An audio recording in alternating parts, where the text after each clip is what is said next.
I think people think with art then you can just, if you can paint then it's really easy, but it's not. It's incredibly difficult, especially putting some of yourself into a painting. I think what we're trying to do here and what everyone around New Zealand is hopefully trying to do is to provide them with a well-rounded education pretty much. It's to be able to think for themselves, to be able to come out at the end as confident young adults with, some dreams and some aspirations, and not just the people who are sort of, rich and come from good backgrounds. It's everyone, and if that's my aim, and hopefully most of the time that happens.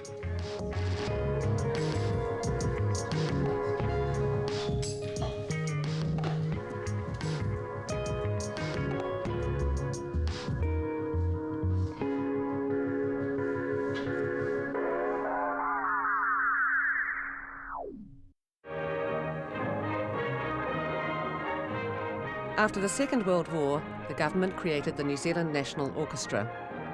One of its roles was to give free concerts to school children, introducing them to classical music. A national ballet was also created, a national radio network, and later a public television system.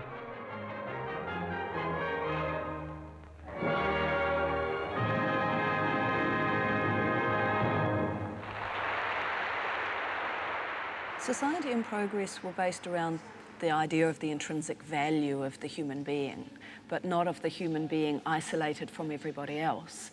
That human beings working together in a social sense as a society could produce an environment, a culture, an economy, a milieu for life. So it was a notion of progress that was holistic, a notion of progress in which everybody had a role to play and everybody had an ability and a right to benefit. A basic teaching method now is to let children work any shapes they like out of scribbling. This backs up the main idea in modern art instruction, to help the pupil develop all it has as well as it can. Children's art is important art. History begins with children. Successive governments' efforts to encourage a modern civilised society have been built around one centrally important idea. This objective was expressed by Clarence Beebe, a charter for the New Zealand education system. Every New Zealander, regardless of his or her ability, had a right to a free education to the fullest extent of his or her powers. It talked about education for everybody and every child being brought to the limits of their potential. And the interpretation of that was to extend the potential into the fields of the arts, music, physical education, the manual and technical arts, as well as the standard academic school curriculum. New Zealand took the lead among Western nations in its determination to achieve genuine equality of opportunity. It's a recognition that opportunity in itself is not enough. The education system, through its curriculum, through its policies, should ensure that the opportunity to succeed within the system is equal for everyone, not just the opportunity to enter the system. One of the things which I think governed the way that post-war education facilities were provided was that they were provided on a sort of common ground basis from one end of the country to the other. Similar designs were being used. Thinking about equal opportunity for all, the promotion and direction for movement was towards egalitarianism. In the mid-1980s, new leaders took the country by surprise and began to move in a different direction. Behind me we have a Prime Minister. The Labour government, elected in 1984, inherited a weak economy and high unemployment. It promised to get things back on track. I want us to go from here tonight, working for New Zealand, rejoicing that we have had this victory and then setting ourselves to work together. But within the new government were some ministers and bureaucrats determined to shift the country onto a new track, the radical new right.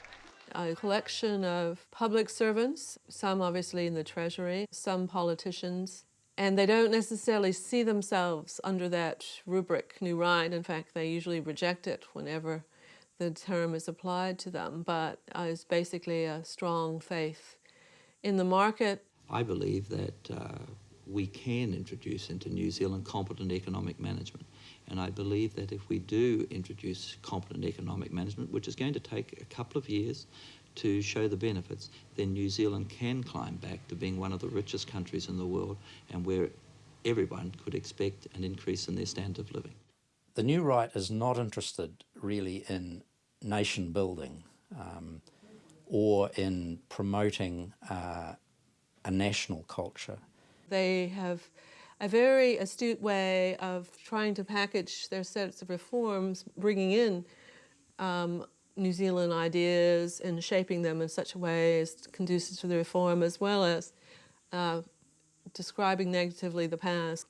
The conception of human nature was based around the individual as a self-maximising unit, completely devoid from any social relationships. As Margaret Thatcher said, society is simply an aggregate of individuals.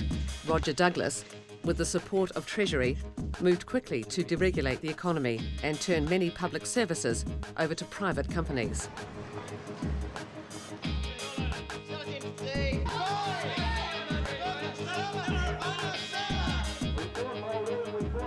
Farming and industry lost support and subsidies. A level playing field was created for the free market. Public assets and services built up over decades in finance, forestry, energy, transport and communication were prepared for sale to private companies. Then in 1987, the government turned its attention to public education. Suddenly, right-wing journalists were claiming public education was in crisis. However did we let our system come to rest on a knife blade? How did we allow the workers in the system, the teachers, to control it?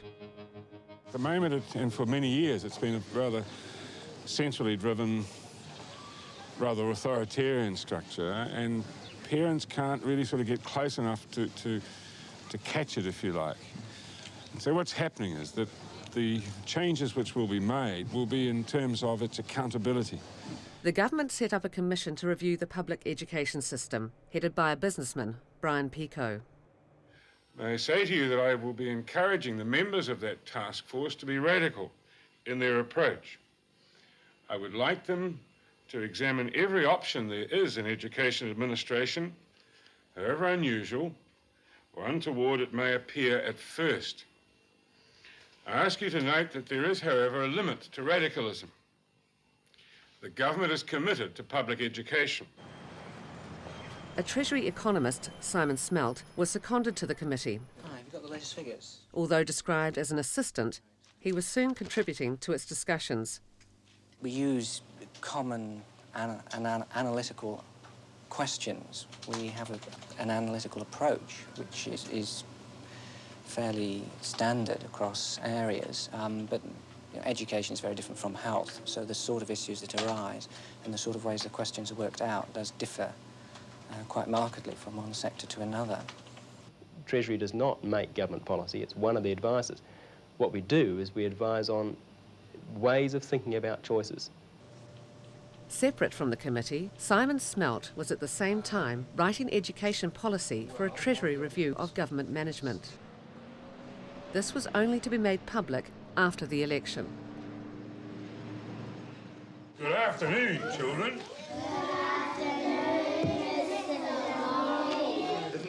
Longy was on a roll.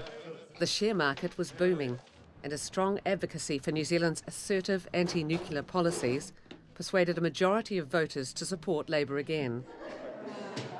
Can I say to you that I find it enormously fulfilling that for the first time since 1938, the Labour movement has been re-elected to a second term in New Zealand Parliament. The Prime Minister appointed himself Minister of Education. This is a country which grew up economically. It used its head, and I'm proud that we are now in the next 3 years going to seal those gains in health and education and social welfare progress that are the hallmarks of a Labour government and a Labour movement. Soon, Treasury released a report to the incoming government explaining the philosophical basis for its free market ideas. The report carried a second volume, applying Treasury theories to education. It was a shock.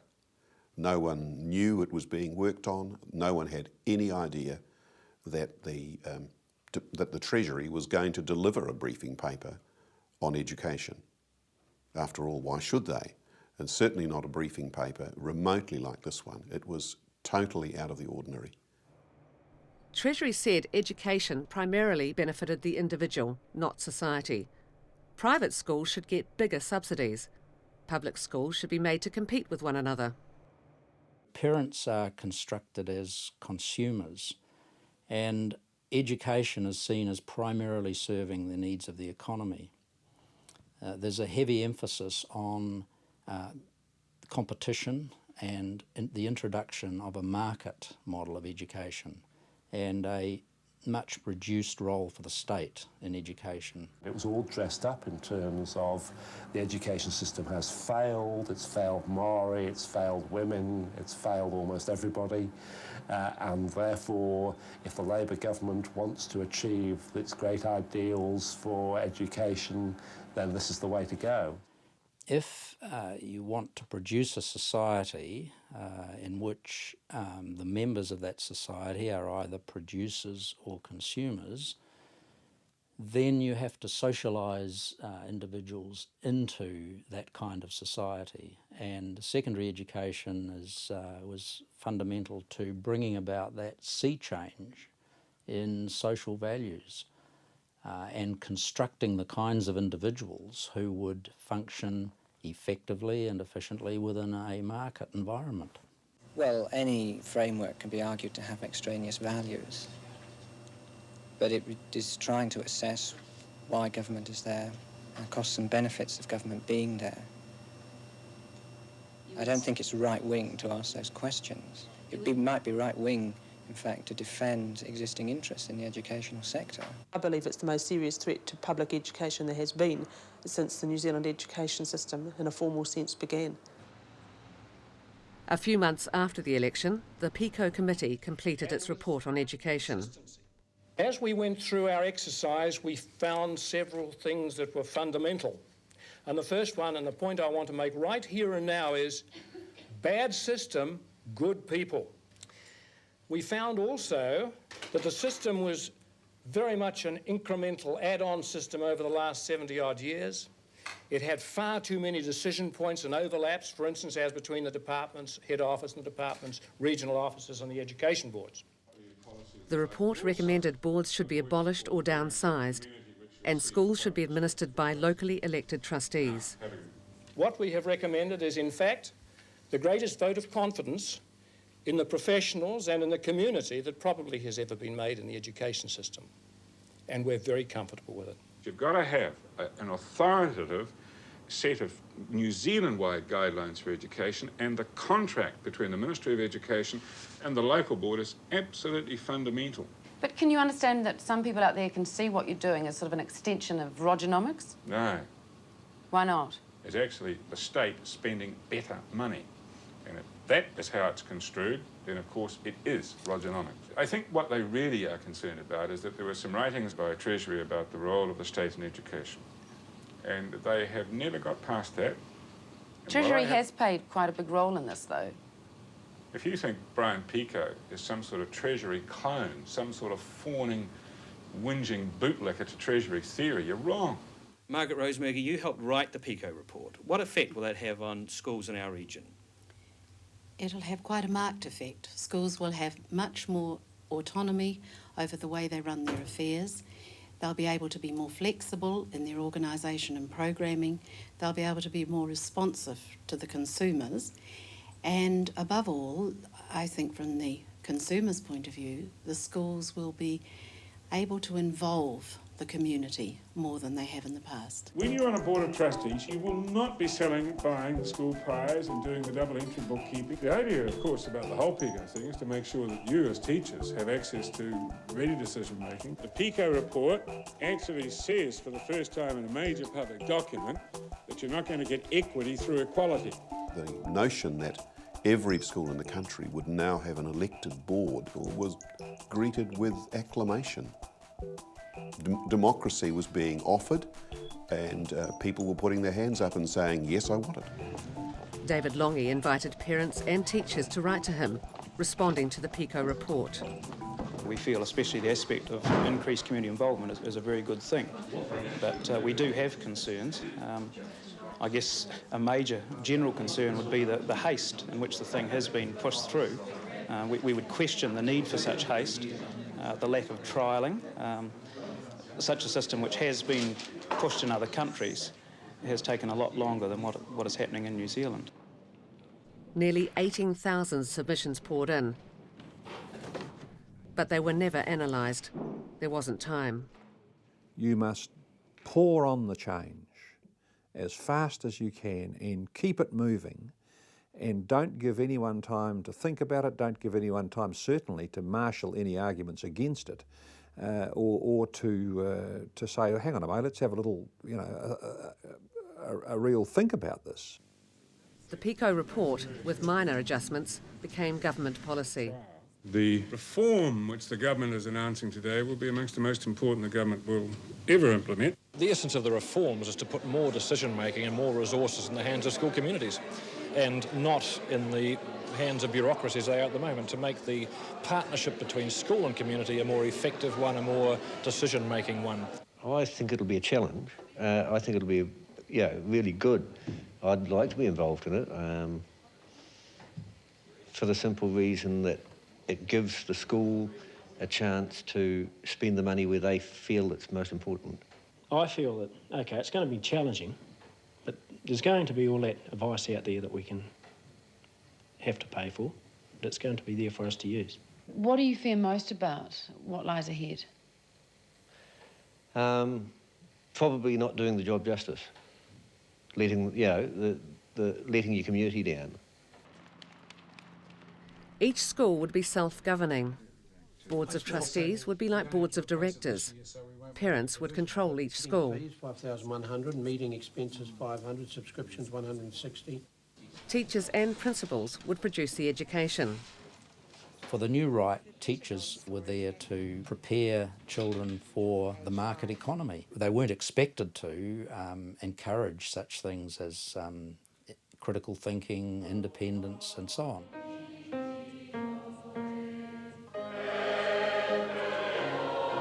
In 1988, New Zealand had 34,000 teachers trained over 2 generations in a vision of public education, which was now being described as out of date. I'd been teaching 10 years, I suppose, and I was used to the notion that teachers were responsible for the health of education, that we should be having the curriculum innovation ideas, we should be thinking about the way schools should be developing for the good of our students. 2 main professional organisations represented teachers. The New Zealand Education Institute spoke for, negotiated and worked for preschool and primary teachers. Secondary school teachers were represented by the PPTA. Teachers saw the PPTA, the Post-Primary Teachers Association, very much as their professional voice. And the PPTA was really entwined in all of those things like curriculum development. We had in the association, for example, curriculum panels in chemistry and geography, and we had committees on special education, rural education, all of those things, teacher training. And we believed that it was through the PPTA that we would express ourselves as professionals. NZEI was used to being consulted by the government and the Department of Education about changes to the education system. But with tomorrow's schools, here was being proposed a hugely radical reform with almost no reference to the practitioners, the teaching profession. They came up with an idea that they called provider capture, which was that the people who worked in the field would only ever represent their own vested interests and therefore couldn't be trusted to participate in policy making, and they applied that to teachers.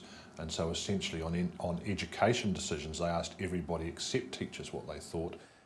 I'd spent my entire teaching career trying to work for the good of people, and then for some person driven by ideology to come along and throw that kind of thing in my face, I found deeply offensive. From now on, through the boards of trustees, parents would be in charge. Because in the matter of education, he's concerned, vitally concerned, she's concerned, vitally concerned for the well-being of his or her children.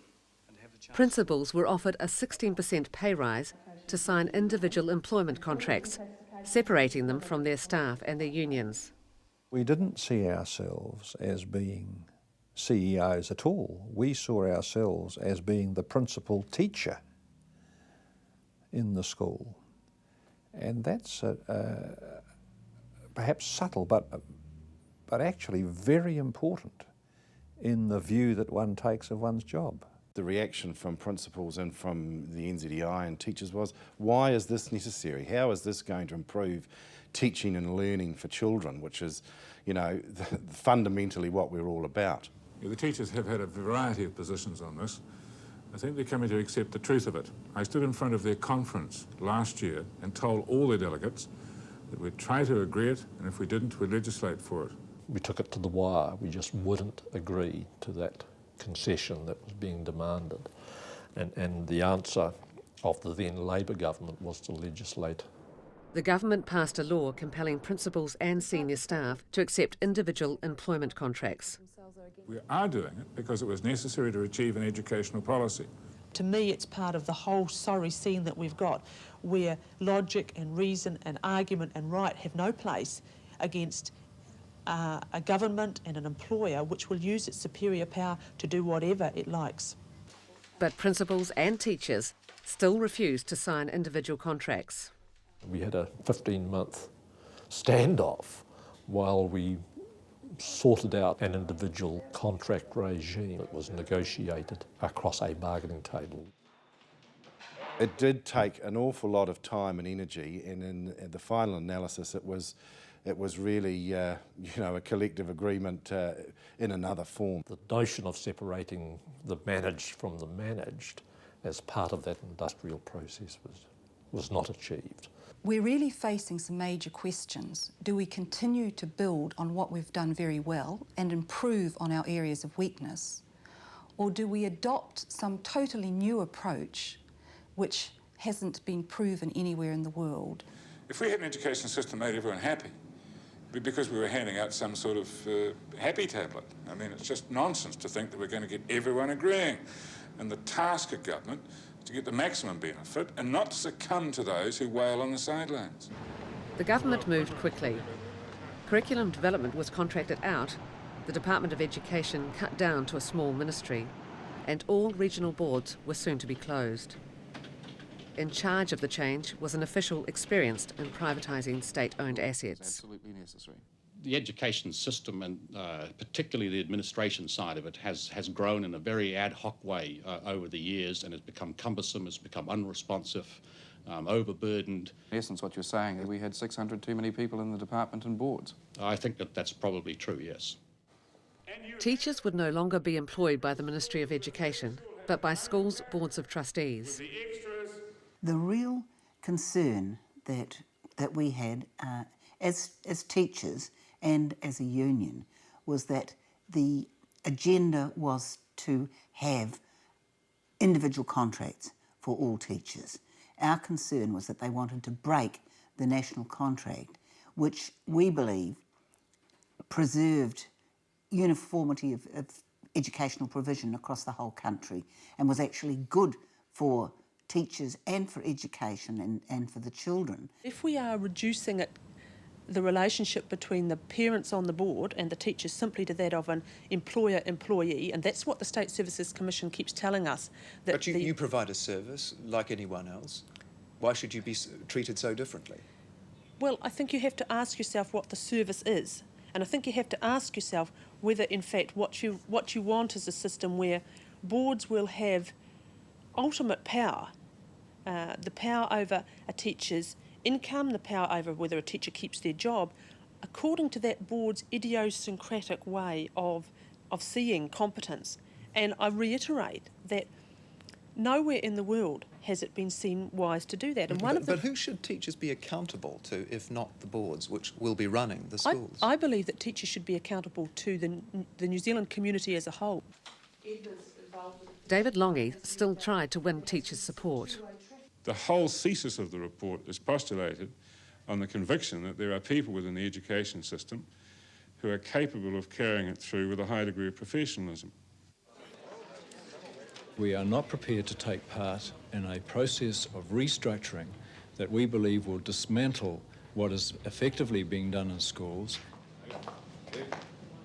When we talked to him and said, look, these Picot reforms, this is just Treasury, this is new right, he couldn't see through it, and he got quite pissed off with us as teachers for telling him that these ideas were going to be disastrous in terms of the inequality that they would produce in secondary schools. Committees of officials and interested parties were to work out the restructuring details, but teachers and their union representatives were excluded. Of course, the officials, because they believed that we had infiltrated the whole of the old system, wanted to keep us out on principle. And Rosalind Noonan and Kevin Bunker, representing NZEI and PPTA respectively, lobbied and had various meetings, and who knows who was successful in getting union representation, but we got the representation. One working party would decide how much each school would have for running costs, library books, computers, maintenance, and another group would allocate bulk funding to pay teachers' salaries. Most of the money, in fact, that they wanted to devolve comes from salaries. People don't generally realise it, but when you look at the funding of schools, a very high proportion of the money is in fact in salary costs in one way or another. There's not actually very much spent on materials relatively. So if you didn't bulk fund the salaries, most of the money remained central. Bulk funding was a linchpin policy in this whole move to the marketisation of education. Only if schools, that is the boards of trustees of schools, had full control over all their revenue and their costs, could they operate fully as commercial enterprises or as businesses. So bulk funding was central to achieving that. Longy was very much into equity. It was a word he used a lot. It was one of the things that we were instructed to do in writing the formula, that make sure that it had equity in its outcomes. There was on the working party a Treasury official, and his job was to get the whole thing implemented in its pure Tomorrow Schools form, whereas I saw my job, and Neville Lambert, the primary unionist, saw his job as damage control. And we were showing that, in fact, what was going to happen was unfair, and that some schools wouldn't be able to cope, that some schools might be looking to hire the cheapest teacher rather than the best teacher, which was the only way they were going to be able to make salaries bulk funding work. See, the Treasury guy simply couldn't answer our arguments once we put the facts on the table. And it was clear then to the other members of the funding working party, who, as I say, were reasonable citizens with hearts in the right place. They were a bit of financial expertise, many of them. They came from a variety of backgrounds, and we persuaded them that it simply wouldn't work. So that decision of Longy's to actually allow some union people into the working parties was, I think, absolutely critical. Middle of 1989, it was pretty clear, I think, to David Longy and other ministers that they were heading towards election defeat. And they were in damage control mode to some extent by that point. They hadn't been a year earlier, but by this stage they were. In the end, the government made a pragmatic decision and said, we can run the introduction of Tomorrow Schools with the current funding system for salaries, so we'll do it. We need to get the show on the road, and we can't wait for the funding formula to be right. Boards of trustees took responsibility for their schools, but teachers remained part of a nationwide public education system and were paid directly by the new Ministry of Education. In other areas, the new right had more success. State-owned assets were rapidly privatised, often into foreign control. Publicly, David Lange supported the sell-off. Privately, he was increasingly at odds with his finance minister. Eventually, their conflict came to a head. It was impossible for me to continue. I stayed in as long as I thought that I could help confidence in the marketplace. But when events unfold, which you cannot control, then it was simply time for me to go.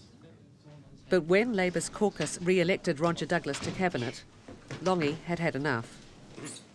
There is no place in New Zealand for deregulated labour markets. There is no place in New Zealand for doing away with the minimum wage. I have confirmed with the Governor-General my intention tomorrow to be present at Government House in the afternoon to tender to him my resignation as Prime Minister. Who's the fool that changed the Labour? Lange was replaced as Minister of Education by Phil Goff. I remain absolutely confident that as a result of the changes that we are now making, the advantages of the new system will become obvious to all. Ministry officials were soon at work devising a new formula for bulk funding salaries. What are the sort of things that you're working on? You're obviously...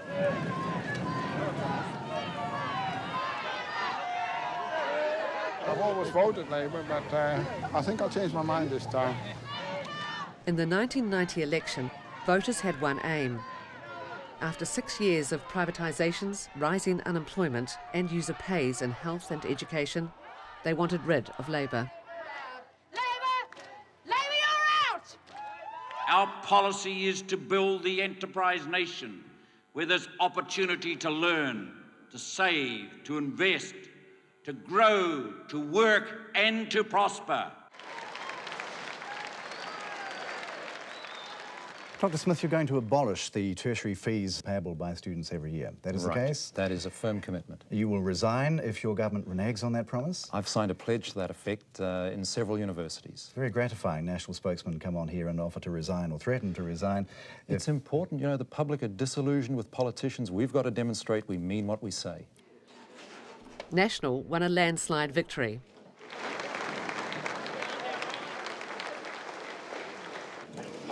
But rebuilding the decent society was soon forgotten. Instead, the national government extended the new right revolution with sweeping changes to labour relations. The measures contained in this legislation represent an enormous break with the past and create immense potential for increased productivity.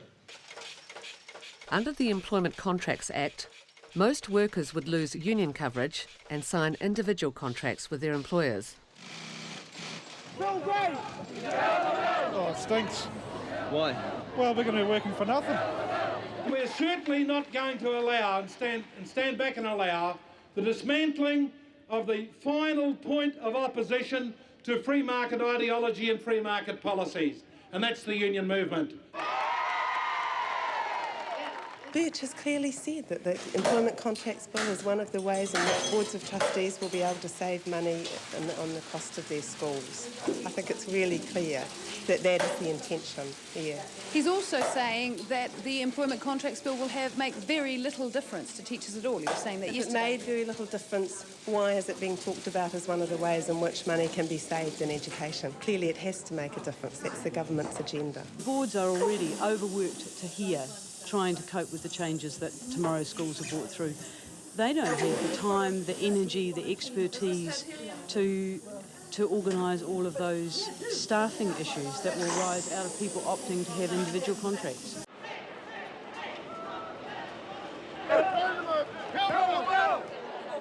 Tēnei pire, karakau e pai ana. Nā te mea, ko mātou kēnā mea ka hinga i roto i te he, ko tātou tamariki katoa, a taina hoki ki o kuhoaranga tira, e hai hi koe tahi nei mātou ki te paremata. Ko te union, e tautakona i a rātou, e awhina ni a rātou i tēnei wā, ko te union o ngā mahi te kei roto ko te PPTA. Me he mea, ka whakakorenge ngā pire nei, ka whakakorenge tātou te iwi mā. Kei te Mai I rungi ngā kura katoa o te rohe nei. Koe nei te take I tai mai mātou ki te whiua tēnei pire pēr I waho. That as long as there is a need to fight for a quality national public education system in this country, the education unions will be there. While protests and strikes continued, the Employment Contracts Act passed through Parliament virtually unchanged. Create a decent society. Our policies is to ensure private education is a realistic opportunity for parents. Subsidies for private schools were increased. In state schools, the minister claimed reading, writing and arithmetic had been neglected. For some years in New Zealand now, high degree of, or high standards in those areas have in fact taken something of a back seat to what might be called the liberal education philosophy. A Business Roundtable report said fairness and equity in education was well-meaning rubbish. Parents should be free to choose a school for their child regardless of any local school zone. Zoning is a very artificial, cumbersome, bureaucratic system that takes choices away from people. School zoning was abolished. Wealthy parents could now send their children across town to a better school. Who gets in? And who chooses who gets in? And I can tell you the answer to that because I've done it. The answer is that the principal of the school to which people want to go makes the choice as to who goes there. And some of them make that choice with justice, and some of them don't. Some of them cream the crop, others don't. I think they should just take the first brightest 200 people. The people in the zone should come into school. Boards of trustees were now free to accept foreign fee-paying students, but they had not yet been given control of teachers' salaries. Salaries bulk funding was a policy that was very dear to Lockwood Smith's heart. He saw it as a very powerful instrument for schools to exercise their own freedoms of choice over how many staff they would employ and in what capacities. The new Ministry of Education head, Maris O'Rourke, and State Services Commission officials advised the minister to impose bulk funding quickly before parents and public opposition became mobilised. We've got to start addressing now how we can deliver an education that is going to serve young people coming out of schools in 2010. Other ministers had alarm bells ringing. They'd been lobbied by local education representatives in their own electorate offices, and they were getting the message this is not a brilliant idea. Lockwood Smith presented a plan to his cabinet colleagues to impose salaries bulk funding on all schools.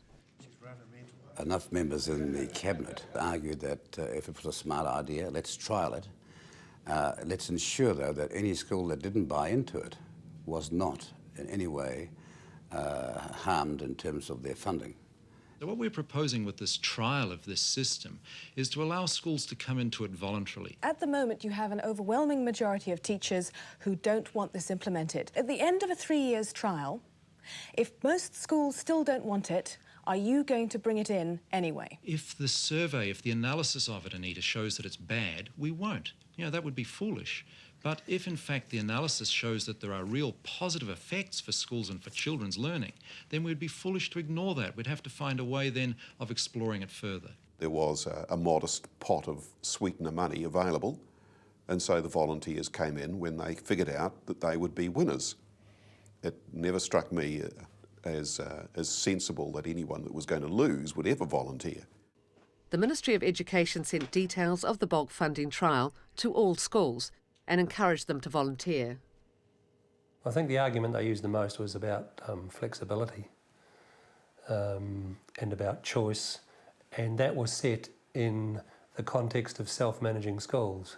And that was quite a new concept at the time, and it was, if you like, free of experience. And so in that context, the promotion that this would give boards of trustees much more choice and more self-control, and more importantly, it would give them the flexibility to be able to manage their schools the way they saw their priorities.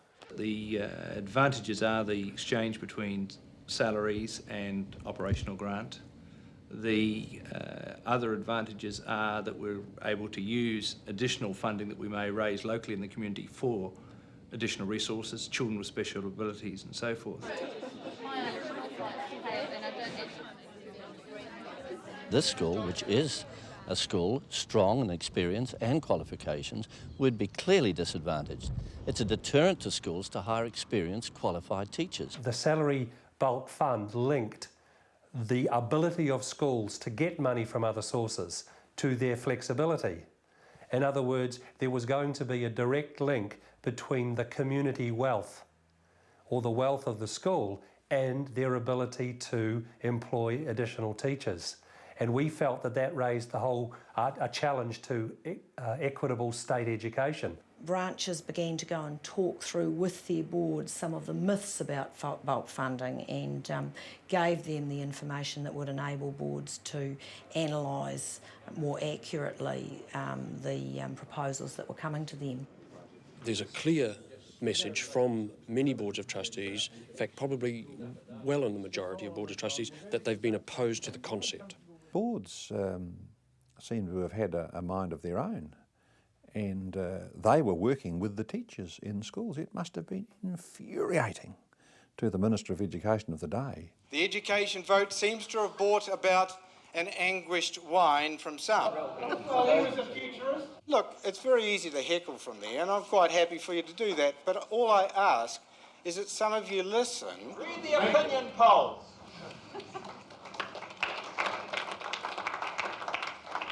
If the government thinks that we're going to resign from this struggle, they'd better think again. Ka whawhai tono mātu ake, ake, ake.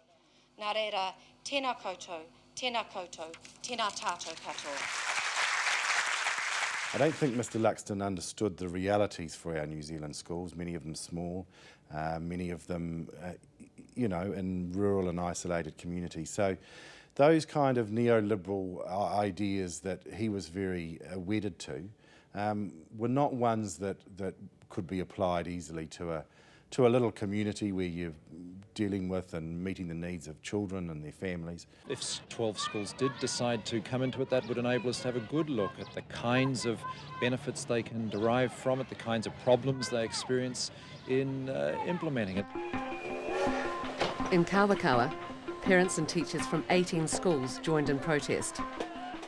We flew more than 300 principals to Wellington for a day to talk through the issues and make sure that they were really clear what was involved, and to know that we in fact would be supporting them if they found themselves in a conflict situation, sort of squeezed between their board and the staff, and to encourage them to stay alongside their staff.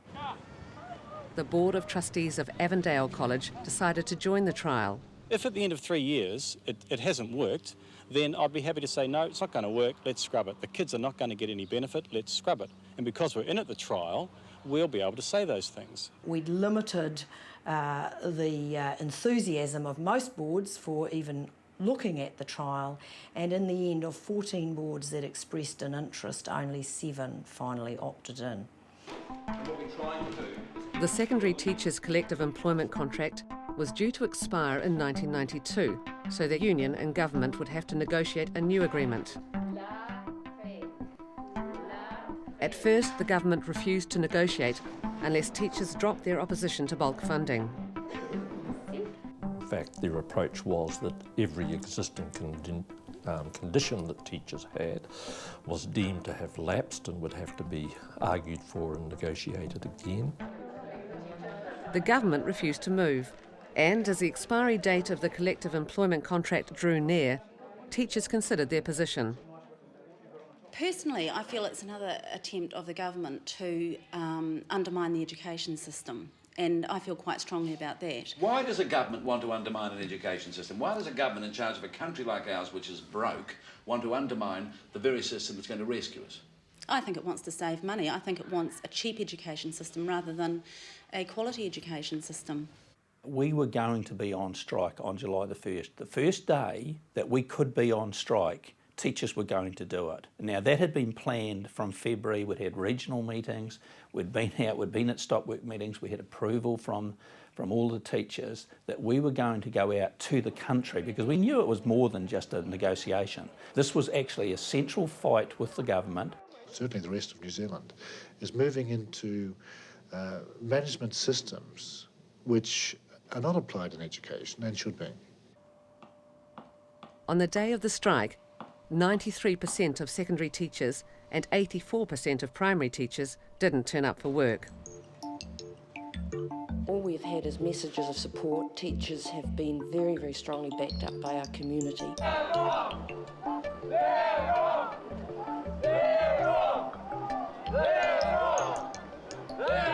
It's going to mean a breach of faith that the government has with its people about the provision of equal educational opportunities to all its citizens, regardless. Teachers did not just stay at home, they got out on the streets, and we were leading the news. And that was the goal, to make a big statement to the public. We're not buying this. This is a fight about your schools, about a national system of education as opposed to this crazy market model that was being imposed on us.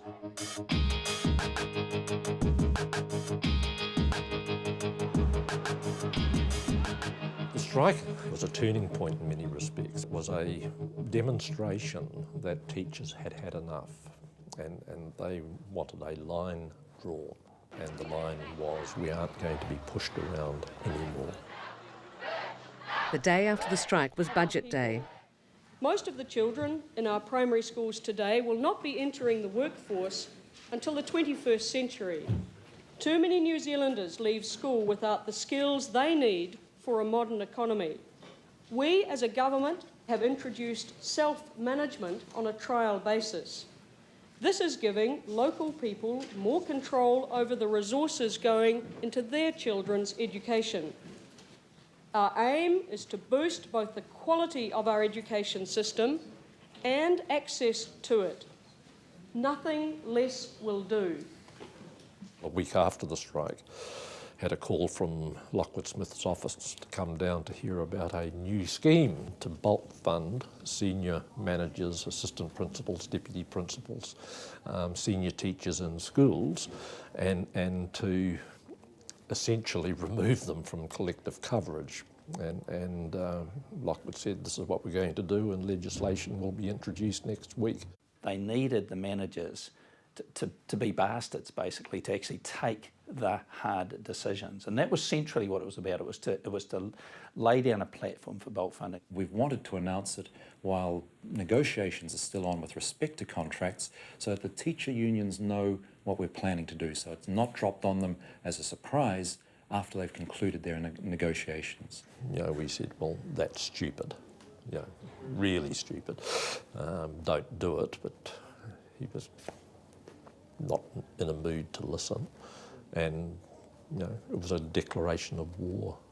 The Minister seems to not be aware of what this is going to do to the negotiating process. A breach of good faith like this will lead to incredible anger among our members. We met with the Prime Minister late last year, and he gave us an unequivocal assurance that there would be no further moves on bulk funding of any type until such time as the evaluation had taken place for the trial at the moment. You see, every analysis of successful schools around the world shows how important the management of a school is, the leadership in a school. Now, what's terribly important is that the management of a school can be arranged in a way that works best for the school. Now, that's not possible at the moment with the rigid structures. Every other area of human endeavour has been through major management change over recent years, except, of course, our school system. Secondary school teachers and their union organised a week of one-day rolling strikes throughout the country, protesting against the government's plan to impose bulk funding on senior staff. Bulk funding no! Education yes! Bulk funding no! Education yes! It is with real sorrow that teachers have taken this action. The vote has been 94% for this action.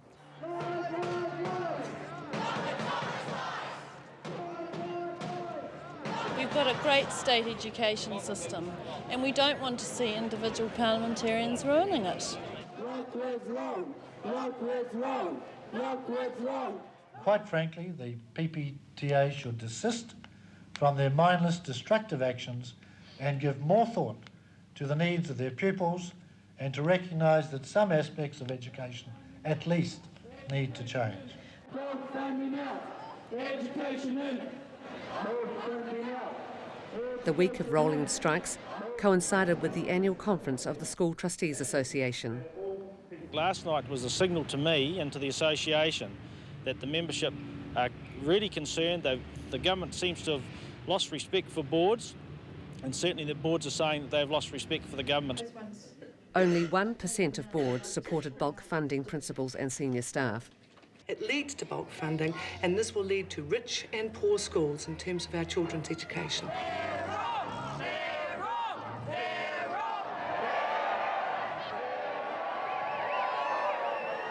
The salary grant for management changes nothing. It changes no teachers' employment arrangements. So common sense would suggest that the logical thing to do is to actually start negotiating about employment arrangements. The government brought the legislation to Parliament, but postponed passing it into law. Teachers went back to work and were paid, although their joint employment contract had expired. The threat of compulsory individual contracts remained. 5 questions, please. They'd kind of run out of ammunition, so they had to revert then to other means. Dr. Lockwood Smith was a pretty dogged and determined Minister of Education, so he tinkered with the formulas, and he put it out again, and he said, well, what about this? You know, he put a bit more money into the pot to try and attract more folk into the trial. The first Board of Trustees to sign up was Melville High School. The job of informing the teachers was given to the board's teacher representative. The poor staff board rep hadn't been allowed to tell anyone the meeting was taking place, and he was given the job on the morning of telling the staff we'd gone into bulk funding. It wasn't the principal or anybody else like that. He just got up and said, we are now a bulk funded school. And at that point there was sort of like an audible intake of breath from the whole staff. And so on Friday at interval, the staff said, well, that's it, we're finished. We put our pencils in our bags and we walked out of school. And I think the whole staff, barring 2 or 3, left. We've said this is the problem with bulk funding. We don't want to have conflict within the school gate, industrial relations within the school gate. Schools are there to educate young people. It's to have an environment where the staff and the board and the principal can work together. Teachers and parents from Hamilton and around the country were quick to support Melville High School staff. The Board of Trustees then called a public meeting, which would have liked them done first, and they got a very, very hostile reception. There wasn't a person in the meeting in the local community who supported bulk funding. I can still remember several people getting up and saying, well, if the teachers don't like this, there must be something wrong with it, which struck me as having perhaps too much faith in teachers, but showing eminent good sense about the system. The Melville Board of Trustees reversed its decision. Over the following months, only 7 secondary schools and 6 primary schools chose to join the trial. Secondary school teachers' employment contract negotiations remained deadlocked. The months slipped by. The dispute might have had the appearance of being an industrial dispute as far as the negotiations were concerned, but it was more than that, and really had been more than that for a long time. It was a political dispute. It was a dispute around ideals, around values, around a culture of education that the government wanted to change. After nearly 6 months of fruitless wage negotiations between government officials and union representatives, a group of teachers met one Saturday morning at a Wellington hotel. Jim Bolger and Alec Neil, who was an MP, came through the Shepherd's Arms in Thorndon, and a group of us from PPTA were sitting there just relaxing. And they came over, and Jim Bolger, as he was sort of wont to do, more or less gruffly said something like, well, how do we fix this? And a few bits of conversation went on, and essentially we said, well, it is fixable, it just requires a moratorium on bulk funding. I said this morning, it's 100% certain that ultimately the parties have to sit around the table. The Prime Minister set up a special schools consultative committee of key players in the education sector, including the unions. He appointed a banker as chairman. John Anderson could see that disputes around bulk funding or around employment contracts weren't the disputes that really should be capturing people's attention, that what he believed the sector should have been focusing on was education reform for the benefit of young people. 1993 was election year. Bulk funding was off the front page. But elsewhere, the political cost of the free market reforms was showing. I just want to know what they're going to do with unemployment. I suppose it'll be the hospitals and that. It's one thing I feel strongly about. The same reading things. I mean, surely kids are entitled to a good education. Under the national government, the Kaipoi area has not flourished.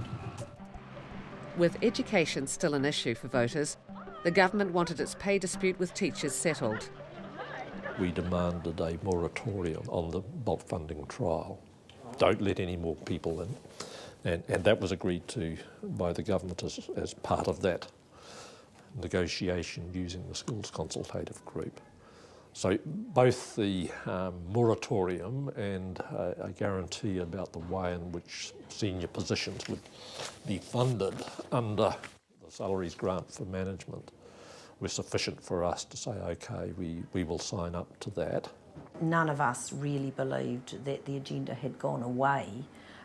All it had brought us really was a breathing space. I believe quite passionately that we are on track for the decent society I campaigned for in 1990. After 9 years of broken promises, voters were disenchanted with National and Labour. Minor parties were doing well in the polls. Public opposition to the new right had also spurred a campaign for a change to the voting system. But what's fairer and simpler than one person, one vote?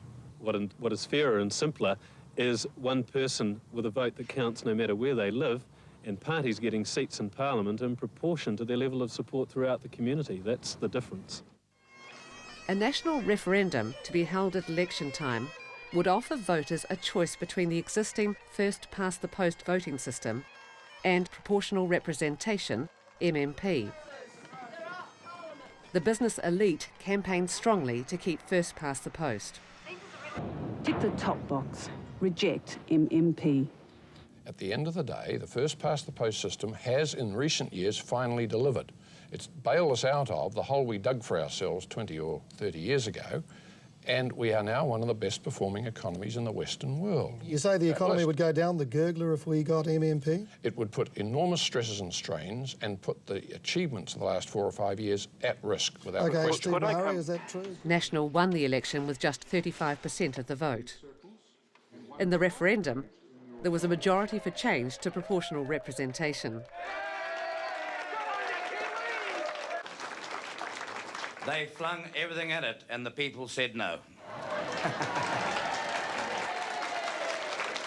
As we stand here now, the largest number of seats is held by National with 49, Labour with 46.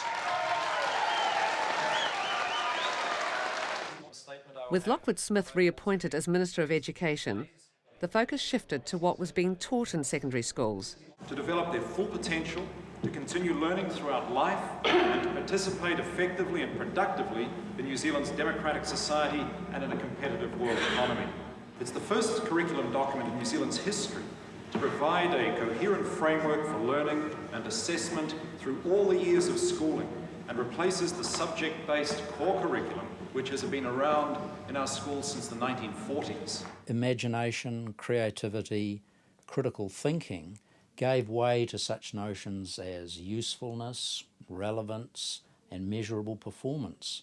And so we had a narrowing of the curriculum towards these very specific economic goals and a loss of the broad concern with the overall all-round development of the individual. The whole idea is to focus on the skills, the understandings, the knowledge required by the wider world and how we help every student achieve those. In other words, we remove the seams or the barriers that prevent some students from being able to pursue that education in the way that meets their needs best. The aim, the overall aim, was to put a focus on what was called enterprise, creating the enterprise culture.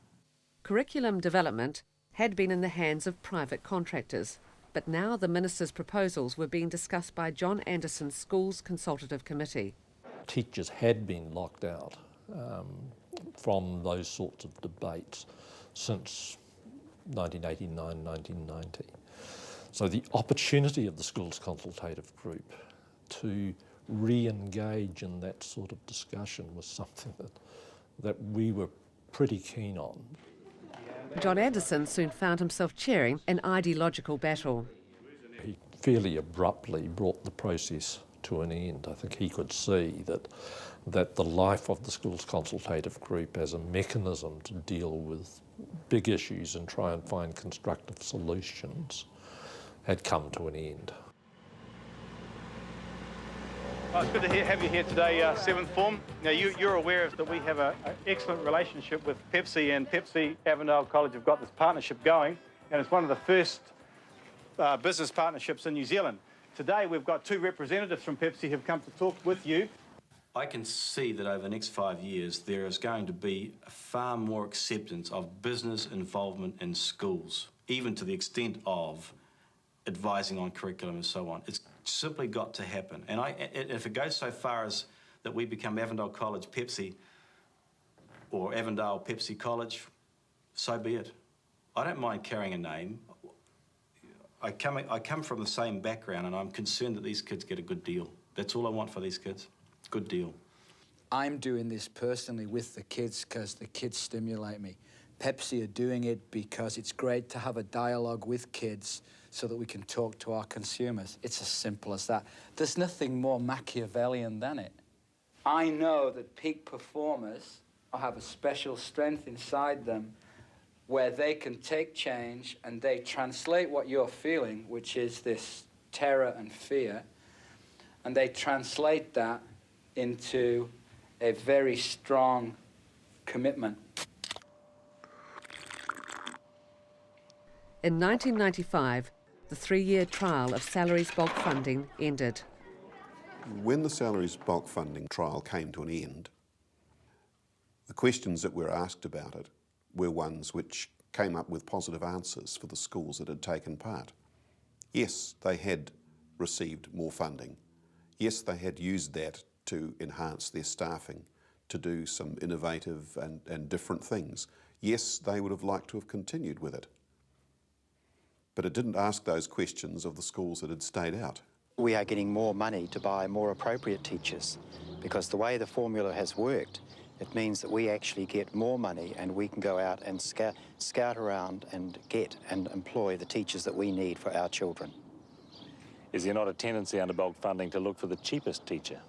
That's a common myth that's been put about by some people, but it's certainly not true. My experience has been that most appointments committees and principals are part of that appointments committee will seek the most appropriate person to do the job they require. And we've been freed up under bulk funding to do that. The only benefits from bulk funding were because schools were given more money. Now, when the ministry published a version of that report, a one-page summary of its findings, they deleted that finding quite consciously from their summary.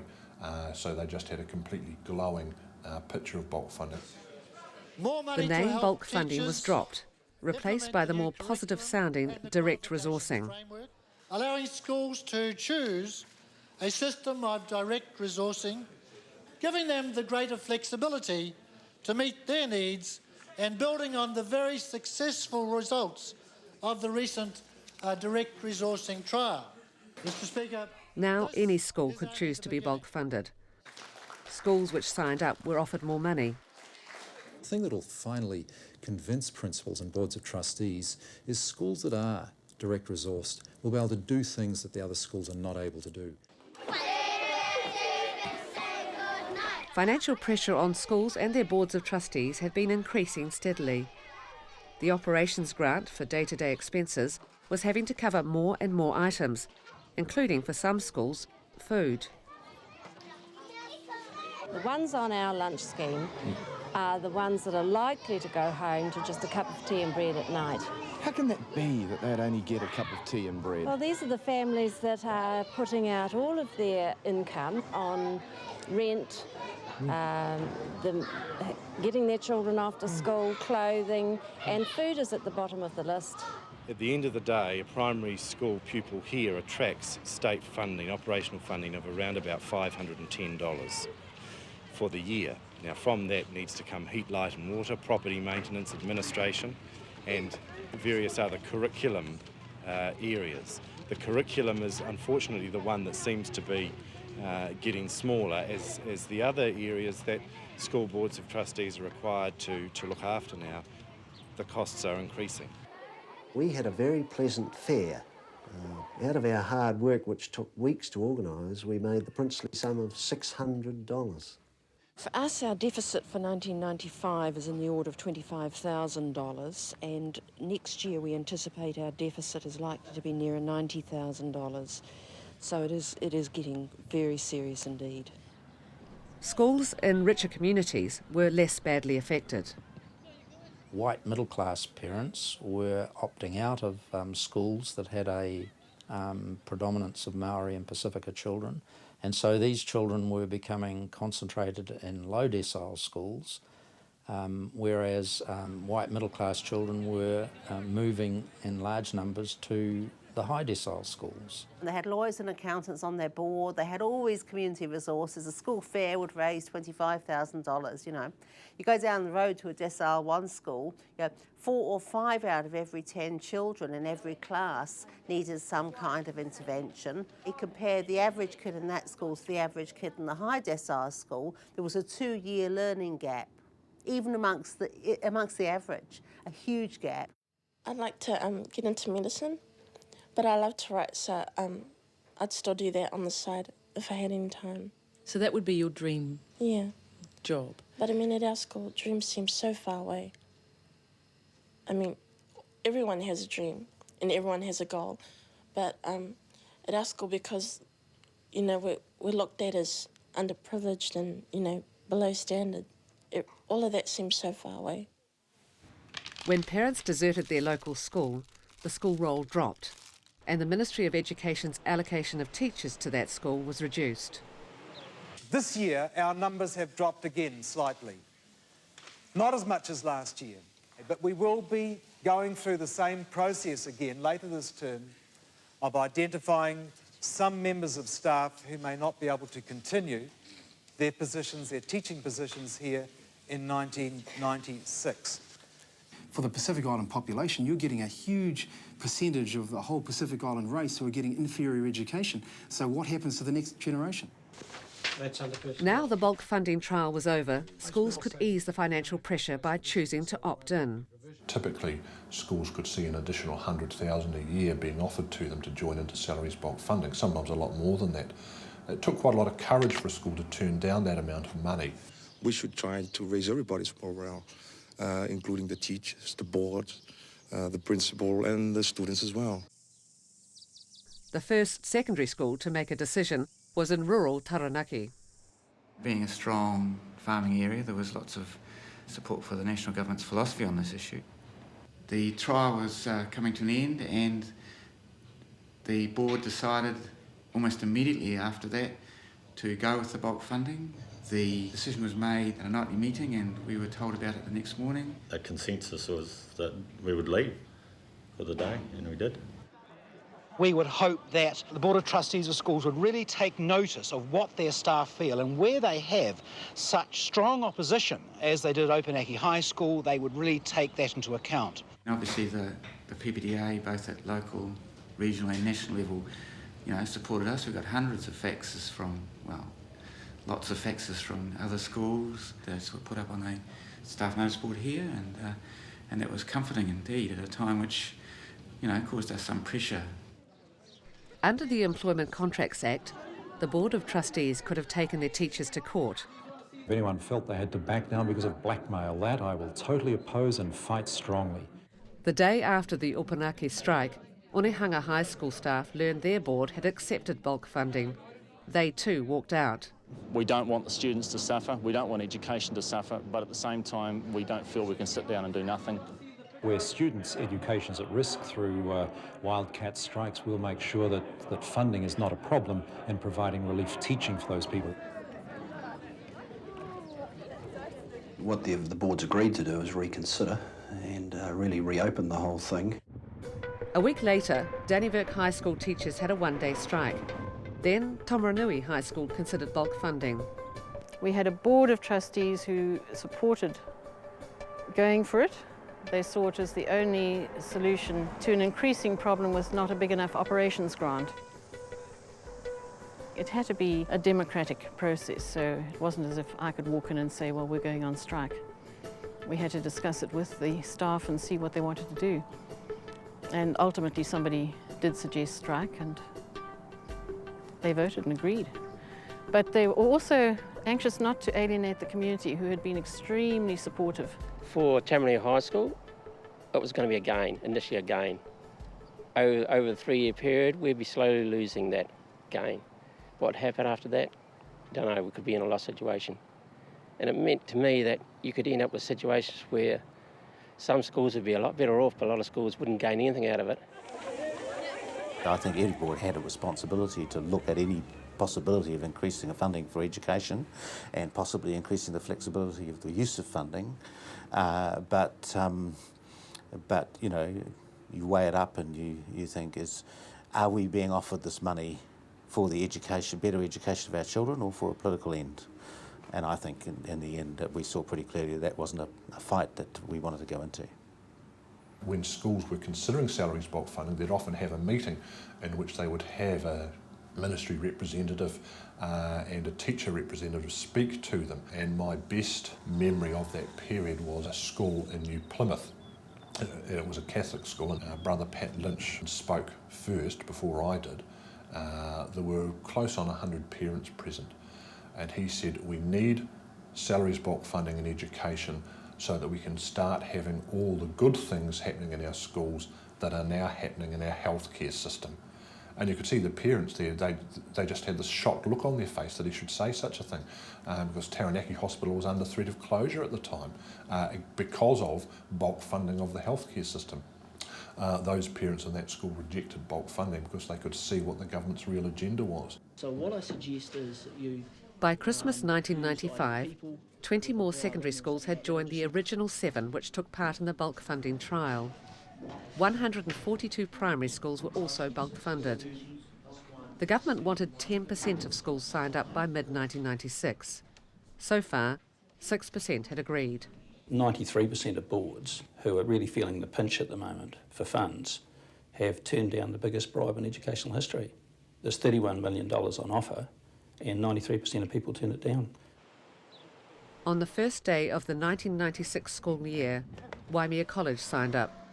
The board chair and the principal came into the staff room to tell the staff, and there was an immediate outburst from one of the more passionate staff members which virtually drove the board chair out of the staff room. And then we immediately met as a branch. The New Year's 3rd formers and 7th formers were in the hall waiting for us. Well, we decided after a bit of a debate that we'd go to our form rooms and give them their timetables and then walk off. So we just walked out. Lockwood took it all personally and came and joined in. No amount of striking and stupidity will change things as a legally signed contract, and I'm certainly not about to tear up that contract because a union decides to actually cause mayhem through strike action. Eventually we got to the public meeting, which was a spectacle. We have no interest in engaging in political battles that may be occurring between the Minister and the PPTA. We just want to get on and run our college in a way that gives our pupils the best secondary education possible. The principal broke down during the course of the proceedings at one point. Some Board of Trustees members from other schools had come to see what was going on, and they went away absolutely determined not to bulk fund, having seen what it was doing to Waimea College and the relationships there. National Party research showed Lockwood Smith was turning voters off. It was election year. Education needed a safer pair of hands. There are any number of people out there, professionals in education, who correctly saw, and I emphasise correctly, saw Lockwood Smith as one of the better ministers of education we've had this century. He in fact brought to the job an intellectual horsepower, if you like, to see the way ahead, whereas we changed the whole of society. And some of the teacher unions didn't want to move with the times. Lockwood Smith was replaced by Wyatt Creech.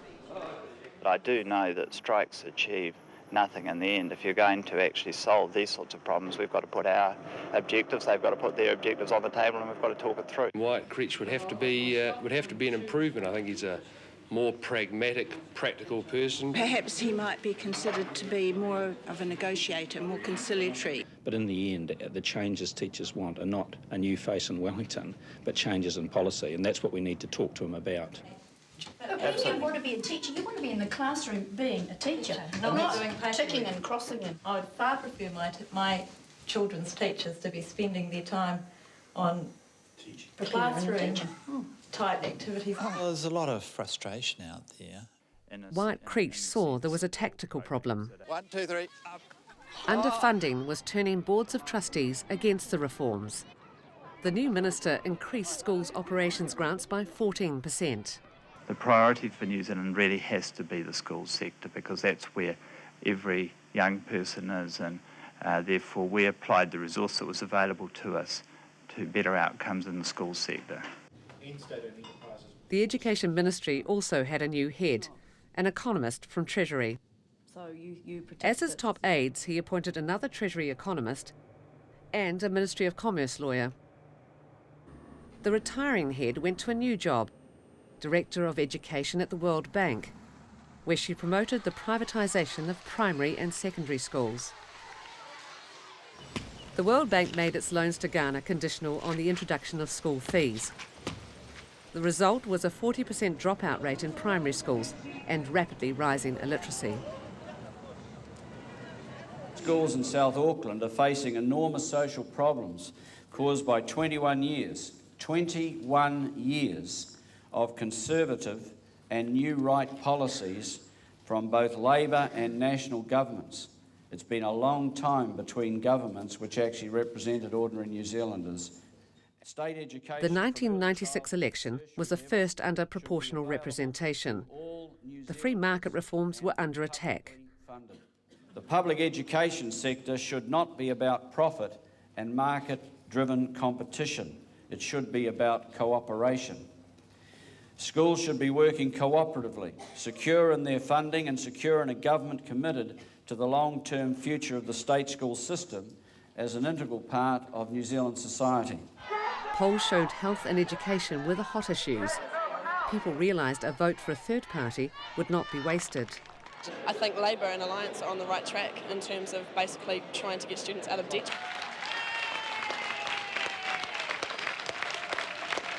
The Labour Party had changed leaders since the 1990 defeat. Many right-wing MPs and their free market ideas had gone. Bulk funding is divisive. It divides teachers from their principal, it divides principals from their boards, and the boards from the community. We want to fund schools properly, not through that method. The bulk funding arrangement of staffing of schools makes them just too vulnerable to the changes that come about. So therefore we will be retaining a centrally resourced staffing of our national schools. So it looks good, actually. It looked like we were going to have an anti-bulk funding parliament. After the election, neither right nor left had a clear majority. For 2 months, New Zealand First negotiated with Labor and National.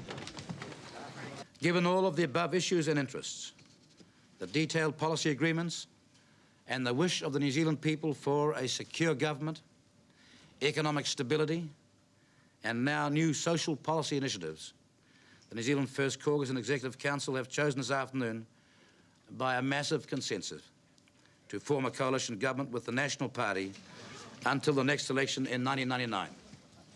What was the majority? There was no vote. What do your Māori MPs say about this, Mr. Peters? Fiscal parameters are very sound. The Reserve Bank Act is there unchanged. The Employment Contracts Act is substantially unchanged. The Fiscal Responsibility Act is unchanged. So in terms of the markets out there, all I can say to them, you're going to have a damn good government. When I sat down with White Creech, he said to me, well, I have members in my caucus who would like us to go the full distance and impose bulk funding on all of the schools. And I said, well, look, our policy is to try to get rid of it, so let's compromise and stick with the status quo. And he said, yeah, well, I'm comfortable with that. End of conversation. There's a clear majority of MPs in the new Parliament who oppose bulk funding. Somehow a deal's been reached which includes it, and secondary teachers feel betrayed and will take action against it. After the 1996 election, the pressure on schools to opt into salaries bulk funding seemed to become even greater. State schools were not allowed to make their New Zealand students pay fees, but they could ask parents for donations. Over 4 years, the money requested from parents had increased by 76%. It sounds kind of little, doesn't it? You know, I'll just use a pays. But it's a really powerful process because it teaches you that you have to go as you pay and that therefore everybody else should have to too. And if others can't, then it's tough. Wellington colleges had a fee of about $1,000 a student for the year, and they had 1,100 boys at the school, and almost all of them paid the fee. So it produced savage inequalities which we're aware of, but we haven't been able to stop. The schools in trouble just felt so alone. Every now and then somebody would come and tell them how badly they were doing, and nobody offered to help them. And then when you got the schools where there was real competition, parts of Christchurch, parts of Auckland, then it was just dog eat dog, and it was awful. And there was nothing that the system could do about it. I think the key to our strategy was to get the branches to oppose bulk funding. We wanted the branches to monitor what was happening on their boards. And then we moved to a position where we wanted the boards to reject bulk funding. By October 1997, 11% of schools were bulk funded. We were aiming to keep the number of schools that opted in to an absolute minimum, the number of secondary schools, because once a large number were opting in, of course, the momentum would build, and then the government could make it compulsory. We cannot rewrite history, and neither do we have to repeat it. It would, however, be a shame to assume that confrontation or disillusionment is inevitable. Very interesting. It doesn't look as though he's going to move on the bulk funding issue at all. Yeah, selling the teachers down the line. We were talking 6 or 7 years into a fight. It's hard to carry on a fight for that period of time. Some branches got a bit tired. You get new boards making different decisions. Over 6 years, schools had been accepting more and more foreign fee-paying students. The most prestigious schools charged almost twice as much as others. The international students pay not only for themselves but for some of the bonus and extras that the school has. 70% of schools are in deficit on an annual basis, and they've used the foreign fee payers to pump up the money they get in schools. Decile 1 schools seldom attracted foreign fee-paying students. Prior to all of this, people would come together and talk about a new innovation here or meeting a new curriculum need there. And once we got into the era of competition, all that stopped. Why would you tell another school about your good system? Late in 1997, Prime Minister Jim Bolger went on an overseas trip. What we did talk about, where there is a lot of work to be done in New Zealand, is some of the reform programs that we're going through in health and education and welfare in New Zealand, and clearly going on Prime Minister Blair's speech. He has broadly similar agendas here. While he was away, the National Caucus chose a new leader. The question is, are we bold enough and brave enough to address the social policy questions that are still in front of us? We do intend to advance a very progressive and ambitious program in this area that will unfold before you next year. Jenny Shipley wanted to accelerate the New Right revolution. Minister of Education Wyatt Creech was promoted to Deputy Prime Minister. Kindergartens had been bulk funded for 6 years, and the effects were now clear. Studies showed the impact of bulk funding was predominantly negative. Kindergartens changed the way they operated in order to make more money. Group sizes in kindergartens were increased. This had an effect on teachers' ability to work with individuals and work with small groups of children.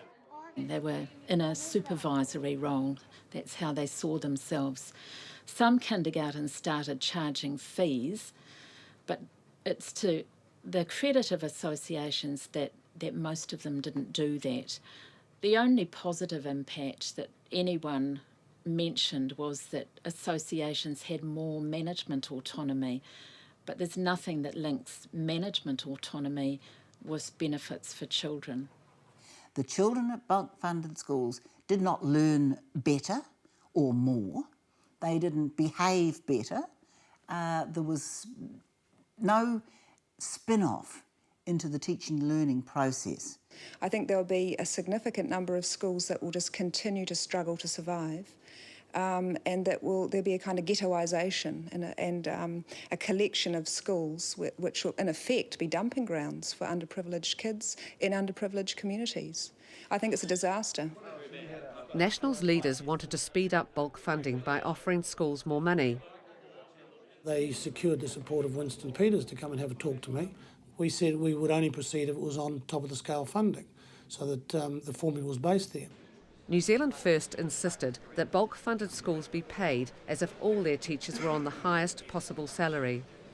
But top of the scale funding we thought was far too expensive. In the end, Bill Birch agreed to providing the additional funding to enable that to take place. Bulk funding was relabelled the fully funded option. All schools will be financially better off if they choose to move on to the new formula, and significantly more money will go to schools that choose the fully funded option.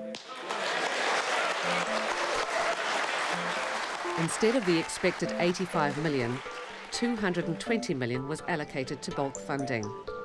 If I were a school in South Auckland that wasn't currently in the fully funded area, I would know that not only am I going to get the teachers' wages paid, but I'm going to get a windfall gain that I can spend on libraries and technology and anything else I choose. Why wouldn't I flee from the union and go and work with the boards of trustees in the interests of children?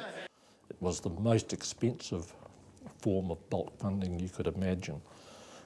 Fiscally irresponsible, a promise that no government could ever continue to deliver upon. Who likes maths? Everybody likes maths as well. We don't have a problem with it. I think we should start again. And I think the problem is we don't realise that the people pushing those ideas don't care. Their approach was good for the people they cared about, which was well-off New Zealanders. They were going to do all right. And that's essentially all that mattered. We thought we were up against it, to be truthful. The fully funded option contained huge amounts of money with it to encourage or bribe, as we put it, schools to pick it up. The people who were pushing the reforms were some of the most powerful people in the country. They were the principals and board chairs and important parents of children at the richest schools in New Zealand, high decile schools that wanted freedom, that wanted autonomy, that wanted, in a sense, to be private schools within a public system. I don't see it as a conspiracy to bring about a class divide, but rather an ideological conviction that by increasing choice and producing a market environment, more equity could be brought about. However, the consequences of more choice in education is to produce greater inequality, and the evidence is there now that this is indeed what happens. So rather than a conspiracy, I see it as the inevitable consequence of an ideological conviction that is blind to counter-argument and contrary evidence. So if we're going to solve that triangle... St Thomas of Canterbury College signed up and gained $24,000. Boards of trustees everywhere reassessed their situation. The chair of the board at that time was a senior official in Treasury. So he was pretty keen at looking at the bulk funding. We saved $50,000 the first year and 30-something the second year and 15 or 18 the third year. Obviously, of course, people got paid more each year. Well, that was, of course, there were some staff changes, so it wasn't exactly that, but we made the decision to opt in on the basis that we would benefit financially. Wellington East Girls College stood to gain $127,000 over 3 years. If it is that much, it's very appealing. But it's a decision for the board, and the board's going to have to do a lot of work. They'll have to project figures for 3 years down the track, look at their staffing profile, consult, and then the board and the board alone will make the decision. If the board makes a decision which the staff doesn't like, it doesn't matter what the decision is, then the alienation and ill-feeling lasts far longer than the effects of the original decision. Wellington East Girls College stayed out. Awatapu College was tempted by a much bigger offer. Ultimately, the staff goodwill was worth a lot more than $430,000. And when the board met, I think, and made the final vote, I think that's really what it was about. It was about the fact that they weren't willing to bring a divisive funding mechanism into the school that was going to take the goodwill away. And after all, that's what schools are about: students, staff, and goodwill. By late 1998, 12 more secondary schools had gone for bulk funding. The government had hoped 80% of schools would sign up within 3 years. Again, it refused to agree to a new collective employment contract for secondary teachers unless the PPTA told teachers not to take direct action against schools opting for bulk funding. They are meant to be teachers that are there to teach children, not to try and use them as pawns in a political game. The long-term agenda wasn't just for bulk funding, it was in fact for side bargaining, and it was to break the power of the collective power of PPTA, and particularly the PPTA, but also to a lesser extent the NZEI. Wyatt Creech became obsessed with us and obsessed with the need, I think, for the government to be seen to achieve something with respect to the bulk funding agenda. Wyatt Creech was just trying, like you would, I guess, if you were in his shoes, to win the battle, and it was a battle. Wyatt Creech hosted newspaper editors to dinner at the Prime Minister's official residence, hoping, through them, to influence public opinion. He phoned me one Christmas day, around about lunchtime, to complain about our latest response, and I think I said, Wyatt, it's Christmas Day. Talk to you in the new year. But the government was obsessed and couldn't believe, I think, that it just wasn't winning the argument either politically or industrially. 1999, the 10th anniversary of Tomorrow's Schools, was also election year. Wyatt Creech was replaced as Minister of Education, and the new minister soon felt compelled to settle the teachers' pay dispute. We essentially got to a situation where about a third of the schools had either opted in or were seriously considering opting in to salaries bulk funding. The take-up rate was higher in primary than secondary because we were more able to maintain a school-by-school resistance. But that resistance was continuing, but the uptake was continuing, and really it came down to the election result. Would bulk funding continue as a government policy or would it end? Our country was built by ordinary people pulling together to achieve extraordinary things. It was built around the basic values of fairness and that we would all pitch in together to build an infrastructure of services for health, education, security, which we shared.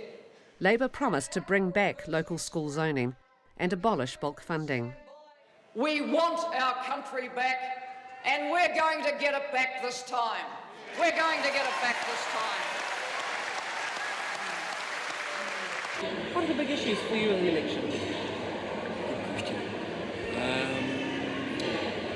Education. Yeah, of course. Well, there's a lot of schools that are doing really well out here in West Auckland with the full funding, and we're very keen to see that that continues. The Labour Party want to reverse it, and I know there are a lot of schools who are very anxious that that doesn't happen, but I hope you can support us on election day. Indeed. Thank you very much. Thank you. Good on you. Very nice meeting you. I think that poverty is a tremendous issue here, and it's manifested itself in our hospitals with the poor coming in with the terribly, terribly poor diseases, and I think it's absolutely appalling. And I do truly see it as a result of the policies and the legislation that has come through from the national government.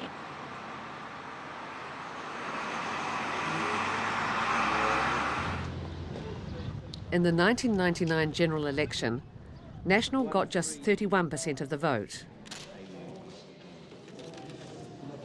Please welcome Helen Clark, New Zealand's first elected women Prime Minister. Soon after the election, Parliament voted to abolish bulk funding. New Zealand's public education system had survived. The challenge we have now in the late 1990s, the 2000s, is to try to pick up on and rebuild what we had the potential of before.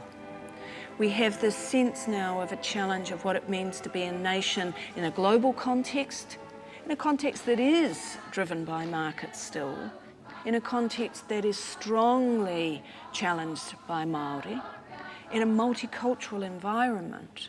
We need to start engaging again with what our nationhood means, because that means we are unique as New Zealanders.